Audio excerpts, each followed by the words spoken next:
If somebody kind of wants you to get to the right answer, they might just give you the right answer. If they really want you to get the right answer, they will ask you the right question.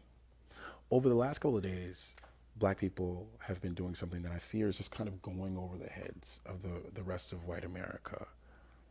You have Charlie Kirk, a white man who gets killed on a white campus in a white state at a white event, and then the response is six black schools start getting bomb threats. And you may have heard people say, now what we got to do with it?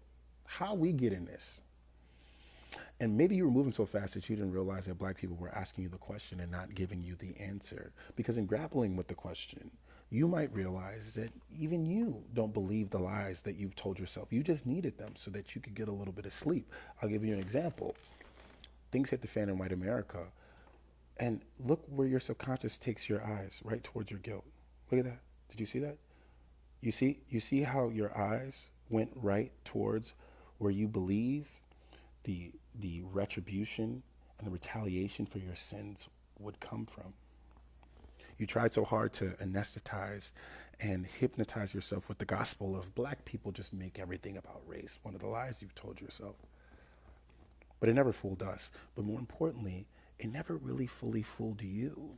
Deep down, you knew black people weren't making everything about race.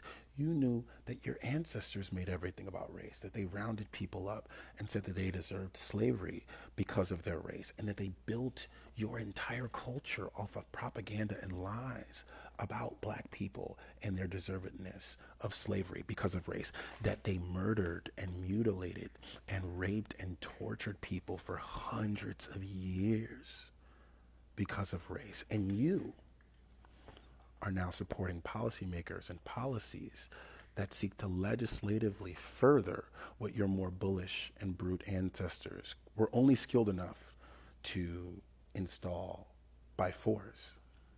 And you try to believe your own fairy tales well enough so that you could go to sleep, but you keep hearing the screams beneath the soil.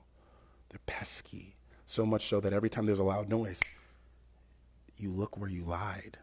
Black people were minding their business when Charlie Kirk died, but more importantly, black people were minding their business when Charlie Kirk was alive, making an entire career for himself out of selling you a worldview that a disproportionately dangerous black man was the reason why you are not further in life.